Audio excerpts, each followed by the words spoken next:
Welcome in, everybody, to Betting Pros. It's time to place your bets. It is me, Joe Pisapia, and today it's Week 17. It's time to look at the sides and the lines here with my good pals, Scott Bogman, our college football man about town, and Andrew Erickson, the Under's son, the Undertaker himself. We got some fun games this week, lots of new quarterbacks in play.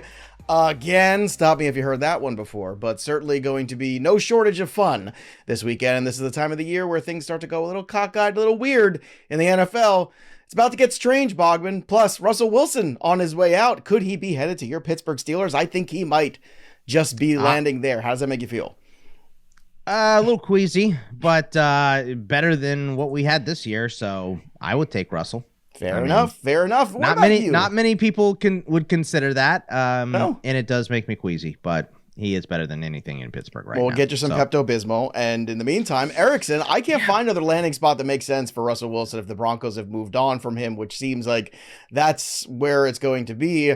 What do the Broncos do next year? Are they going to move up in the draft here, take a QB, put all the chips in again?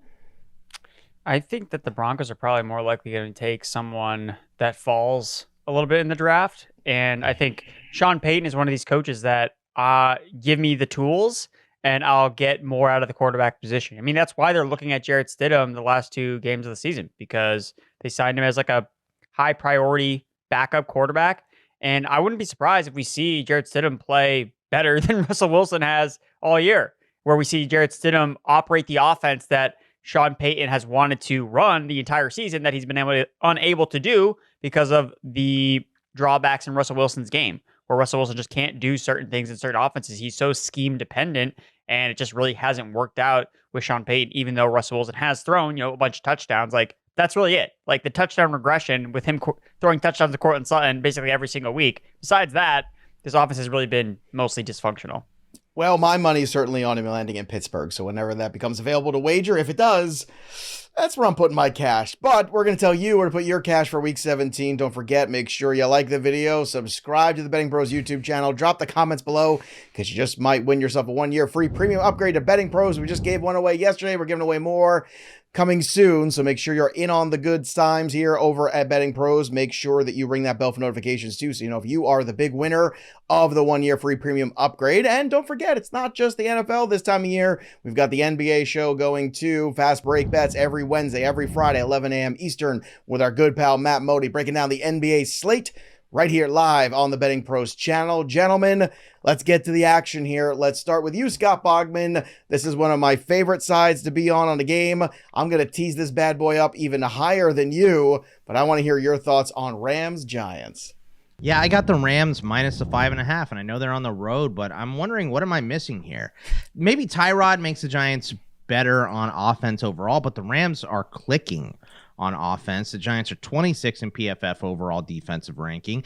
The Giants have been playing better, but they're also banged up. Banks, Lawrence, Alshon Robinson all had DNPs. Adoree Jackson was limited on offense.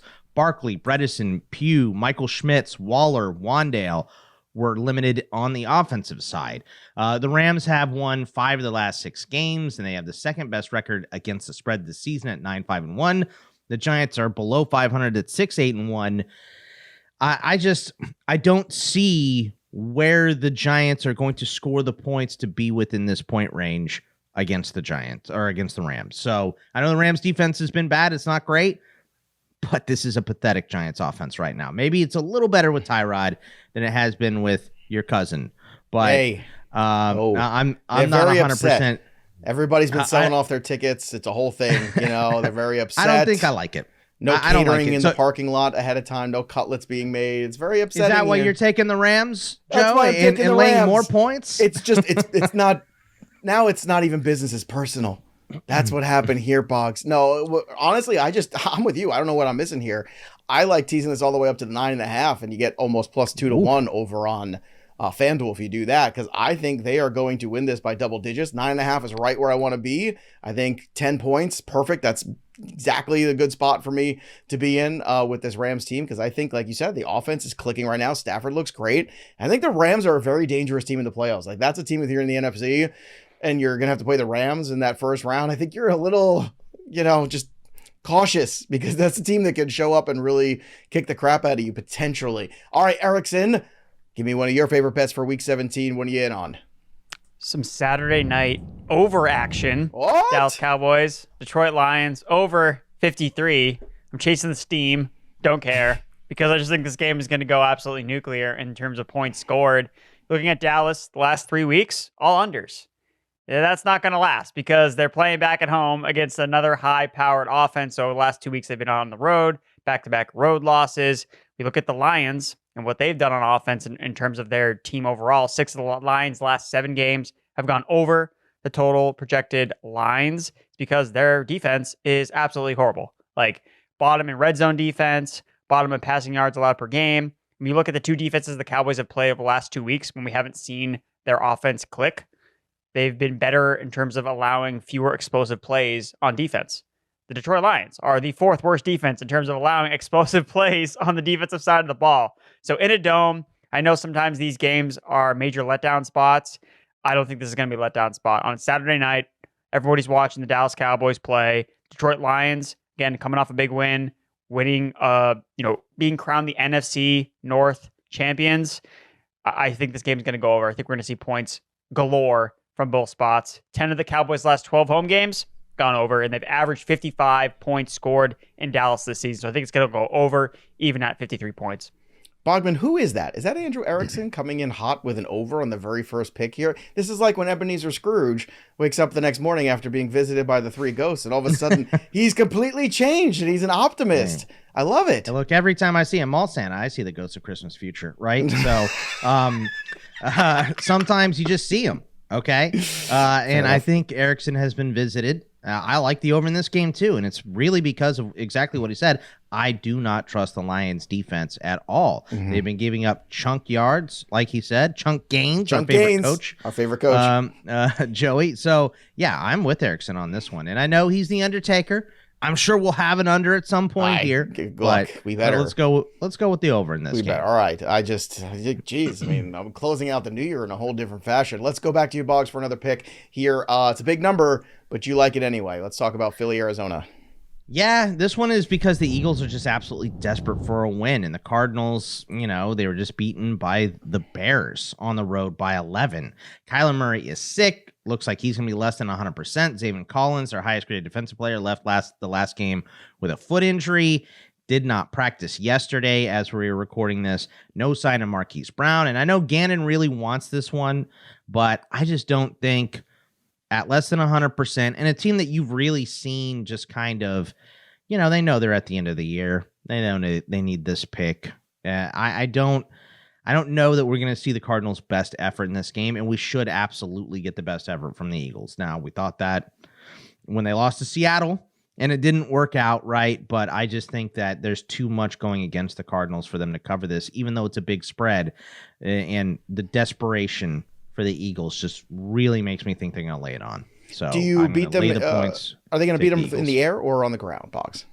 I think they can do whatever they want against the Cardinals defense, especially with no Zaven Collins. So I think it's probably mainly going to be a run game, but they can throw if they want. Cardinals secondary's trash. Yeah, I was thinking maybe Swift too, especially if they're up. Maybe he gets some extra work too. Maybe some overs on his rushing yard totals. Definitely some overs on Jalen Hurts. I even like Jalen Hurts too on some of the over 1.5 passing touchdowns in this game too, because that usually, because of the Phillies, the Philadelphia brotherly shove kind of thing. You're always so used to the rushing touchdowns, so maybe going an opposite way here with a subpar opponent. Thank goodness the Eagles are finally looking at that schedule and saying to themselves, my God, finally a break. That should have been Seattle too, but they didn't really handle themselves. 2 weeks left. Here's our break. Here's our break. It's like your bye weeks, Arizona. All right.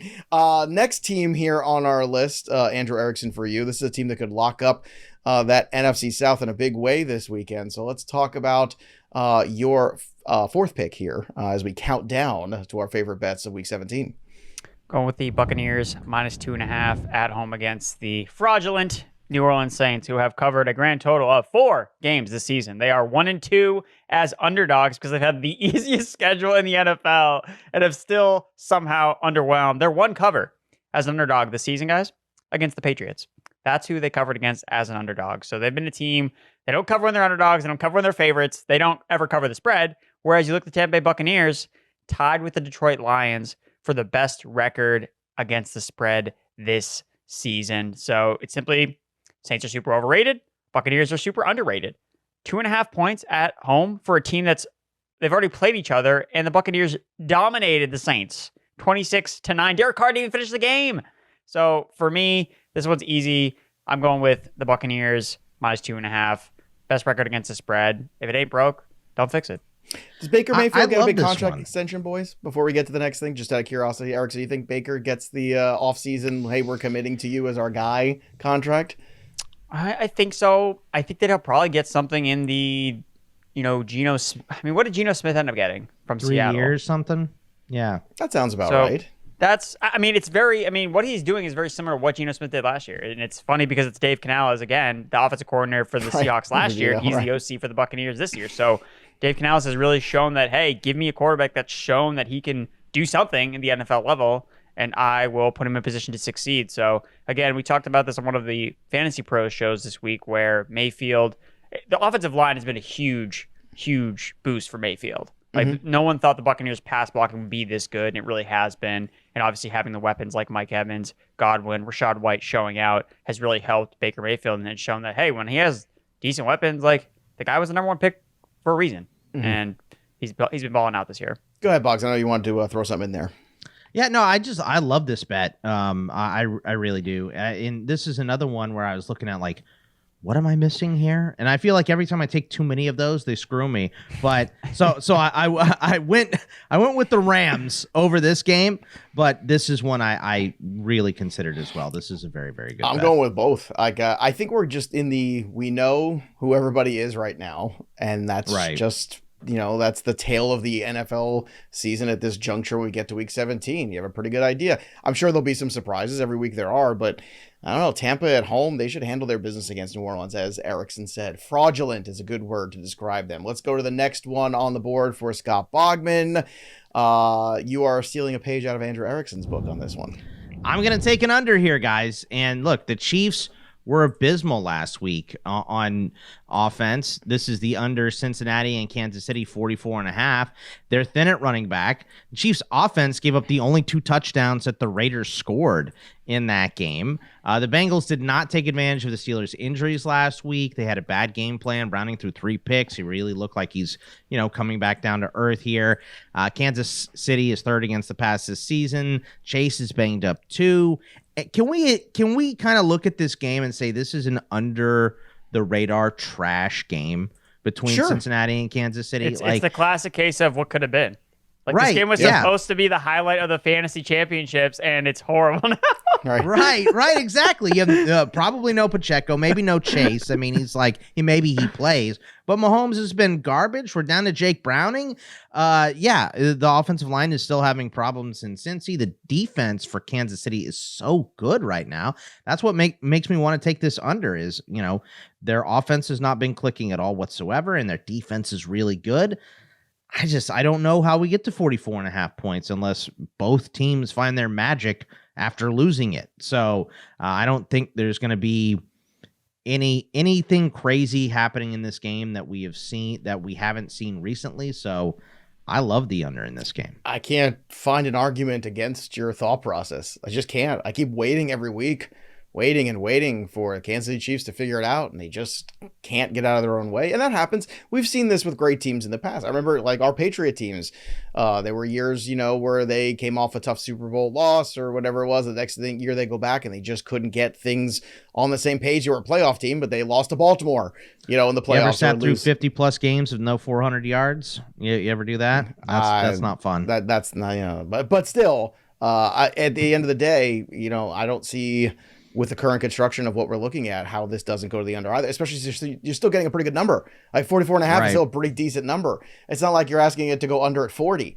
It's just like in the mid 40s here. All right, back to you, Andrew Erickson. Speaking of our Patriots, you've got some feelings about that game this week against Buffalo. Yeah, I'm going under on the total, 40.5. Patriots playing at the Bills. 6 of the 9 Bills last games have gone under the projected total. The Bills are 5-2 towards the under at home, averaging 44 points scored. Bills are 5-0 towards the under in their last 5 home games. And just looking at the averages of both teams between the Patriots and Bills, they're averaging 40 points scored. So the fact that the total is sitting around 40.5, 41, depending on what sportsbook you're looking at, I just think the value is on the under with two teams that heavily play towards under scoring. Combined 19-11 record towards the under between these two teams. So I just think it's a good value play. Playing in Buffalo, cold weather, and more often than not, we usually see in rematches between divisional teams, they usually underwhelm because the teams are familiar with each other. So again, I don't think that Buffalo is going to necessarily, even though they've been better at home, I think this is hey, let's get a win. Let's beat the Patriots. The Patriots have been playing better on defense. I don't think it's a game where the Bills come out and just absolutely smash New England, just because I think the defense for the Patriots has been much better. And the Bills offense, I think, is still trying to figure out what our identity is. Like, we thought it was James Cook, and they're like, nope, we're going to take James Cook away. We're going to use Leonard Fournette. Like, I just don't know what the Bills are doing. So they'll find a way to win this game. They're playing at home, but I think it's going to be a gross game. Not a lot of scoring, so I'm going to take the under. And you got to take the under on James Cook for the rushing yards, too, considering it's the Patriots, right? That's still the best practice we can possibly do. Every single week. Again, it's so bizarre because the Patriots have one of the worst records in the NFL, and they're the number one team against running backs. Like, that doesn't make any sense because it's like, oh, you're the worst team, so the teams must run on you all the time. It's like, nope, not quite the opposite, actually. The offense is just so bad. That's why they lose all these games. Also, I was looking at the tankathon. And the division, by the way, that's got Mostert, Achane, Breece Hall, and James Cook. It's crazy, but I was confused because someone pointed out to me that the Patriots are not picking fourth in the draft. I'm like, wait, why are they picking fourth? Because they lost to the Commanders head-to-head. That the tiebreaker's not first is head-to-head. Is that stupid? Is that it feels like, stupid? That really seems its strength of schedule is first versus head-to-head record, which I thought was really bizarre for make it a coin ranking. flip. Make it a coin flip and send Jair Alexander to call it. We want the defense wants to be on the field. What about all the unders on anything for Stephon Diggs and Dalton Kincaid too? I mean, how do you not at this point, right? Those guys have been absolutely disappearing from this offense. Man, the Buffalo Bills, that's another one too where you really, I know I should be good. I thought things were going in a good direction for them. It seemed like things were changing. Joe Brady's calling plays, Cook's going off, and then the Chargers. I do think we need to apologize to Erickson because we both said that the Ravens were not a dominant team. Oh, no, 100%. The Niners. The Ravens did smoke the Niners. However, I'm not going to get too much on that because when the Dolphins beat the Ravens this week in Baltimore. Why do you think the Dolphins are going to beat the Ravens? Wait, what about the Dolphins is so because good that it would make sense back to no good teams in the AFC. Because that's what the AFC is right now. They're going to come back. Look at us. No one can beat us. We're the best in the world. Look at us. And then they're going to get punched in the mouth. And next thing you know, we're looking at the Ravens are more at risk of losing against a bad team because that's when they lose the games. Like, let's I be don't honest. disagree. They did lose to Pittsburgh. Exactly. So. They lose against bad teams, not good ones. Got him next week too. All I'm saying is, don't be surprised. I've already bet the Miami Dolphins money line. Like, I've already done it because I've figured it out. I've cracked the nut that is 2023, which is every time you think somebody's at the top of the mountain, somebody comes off and just pushes them off, and some other little kid. Well, the Ravens have been at the top the entire time. That's the issue, though. They haven't actually been. They actually haven't fallen off at any point. Yeah. But I don't know the numbers, like the MVP year from 2019, Lamar numbers versus this year, and he still might win it is just. No, look, again, it's crazy. And this is a point I made to Erickson on another show earlier today, which is, okay, so paint me this picture, Boggs. When they lose against the Miami Dolphins this week, right? And Christian McCaffrey has 200 all-purpose yards against the Washington Commanders. What do you think that McCaffrey MVP number is going to be? I think it's going to change. I don't think it's going to be 450. I think it's going to be minus, 150. Well, it depends, if Purdy throws 4 touchdowns. Yeah, I think Purdy purdied himself out. In that 4 no one's going to forget the 4 interception game on Christmas. Everybody was trying to Purdy the field, or I get it, like they're finding ways to not give him that award. It's the and best then he gave story. Them 4 it's the reasons. Easiest story to write too, and it's great marketing for the draft. Any player can win the MVP, even Mr. Irrelevant did. Blah blah blah. Like it's an easy story for the NFL to write. It's a beautiful story. The NFL but at the end of the day, Christian McCaffrey's the most valuable piece of the NFL this year. He is the guy pillar to post every single week who shows up. Yeah. Every single week, wins or losses. He is the dominant force of the NFL, and I have to apologize for trading him in our league a couple years ago. Bogman still has yet to forgive me. I lost in the playoffs last week. Could have used him instead of Javonte, Joe. But I'm sad. All right, enough of that. Life goes. I bet I bought you a nice thing for Christmas last year. You did. Thank you. All right, let's go. Where do we go here? Let's go back to Scott Bogman for another pick. How about that? Hey, look, I'm going to take a gut feeling one here, and this is the Chargers plus 3.5. And I will admit Russell Wilson has not been good this year. I'm not going to sit here and try to defend his play, but I think when a move like this is so clearly made for financial purposes, it sends a signal to the rest of the team. This team is in a playoff spot with Russell Wilson at the helm, right? And Jarrett Stidham, I think he has 2 starts. I think he got smoked in both of them, or at least one of them. I just don't think he's a very good quarterback. Now, I don't think Russell Wilson has been a very good quarterback this year either. So I don't know if the physical difference is the thing here, but I just think it sends a signal to your entire locker room that we're more concerned with finances than we are with the play on the field.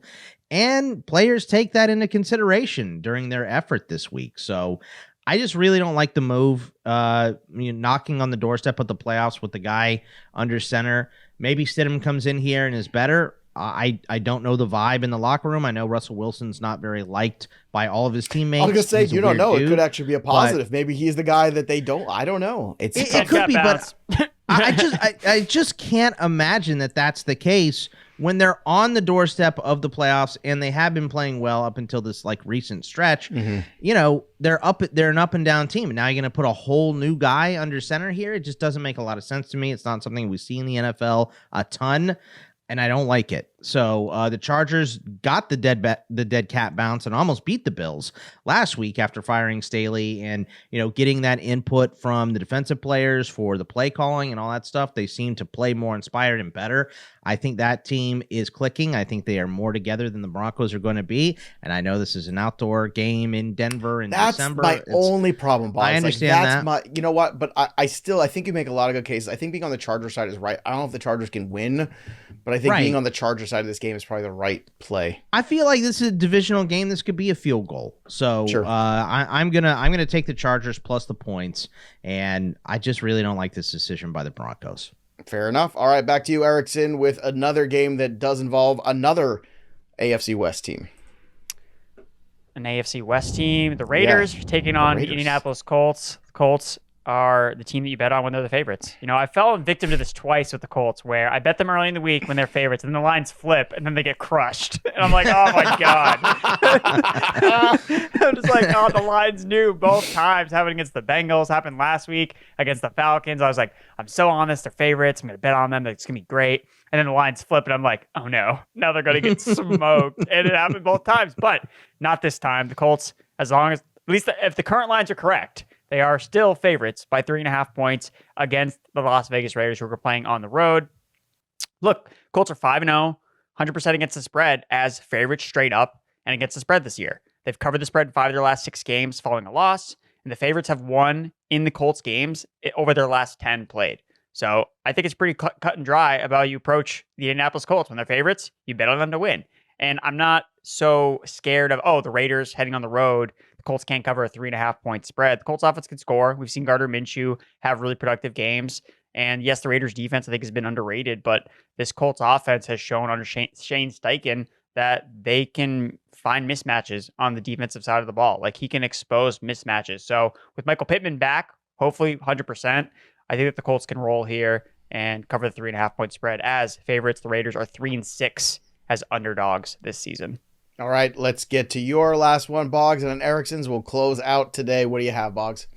I'm going to take the over in Green Bay at Minnesota, 46.5. The Packers have hit the over 5 weeks in a row. I know they're banged up a wide receiver a bit right now, but they have been over this stretch. And Jordan Love is on that absolute heater, not really in yards. I think he has one 300-yard game in his last 6, but in those 6 games, he has a 13-1 touchdown interception ratio.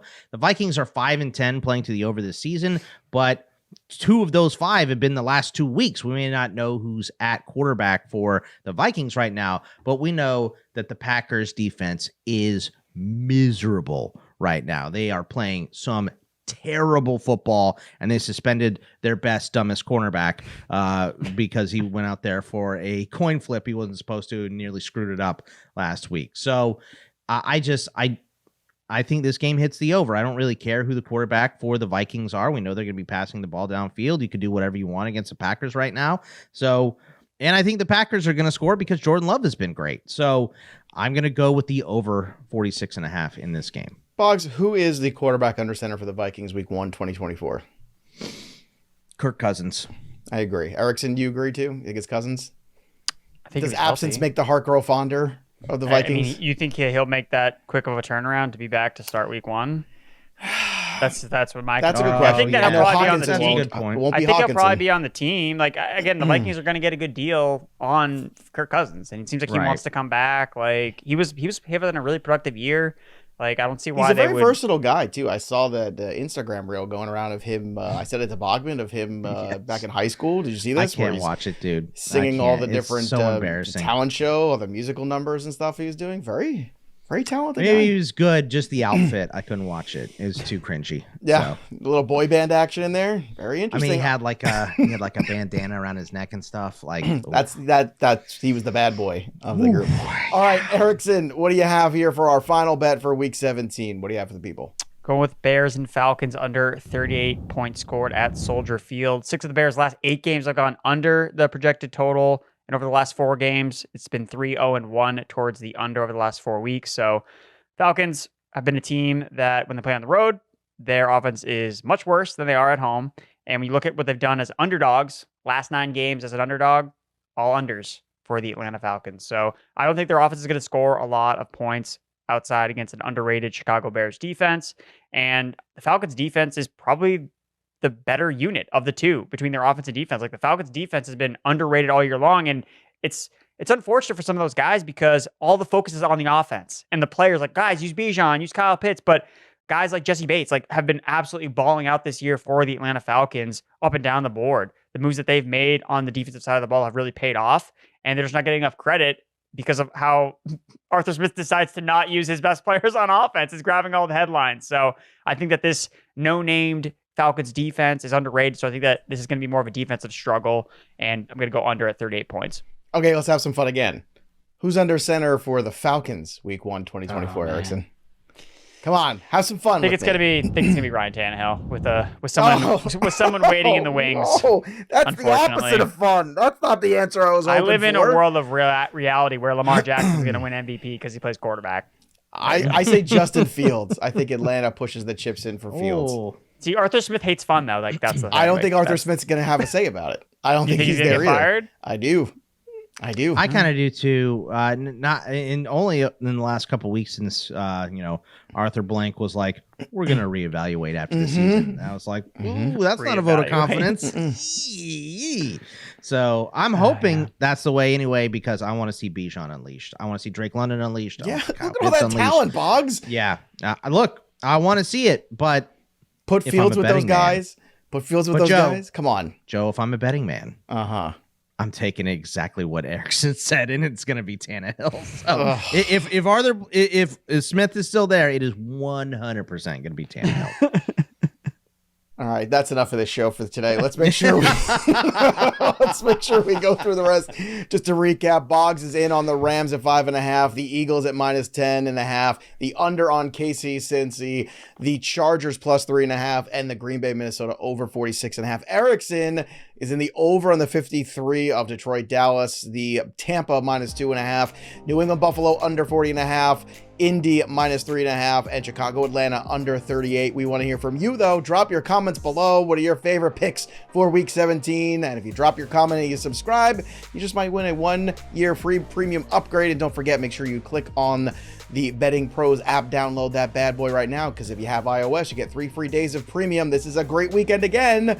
All the college football, all the NFL, you got NBA, you got NHL, you got a million things you can bet on. So use the tools at BettingPros to help you bet smarter, not harder. Tomorrow we'll be back with the prop show. Don't forget to check that out as well. That'll do it for us. But the story of the game goes on. For Erickson and Bogman, I'm Joey P. We'll see you next time, kids.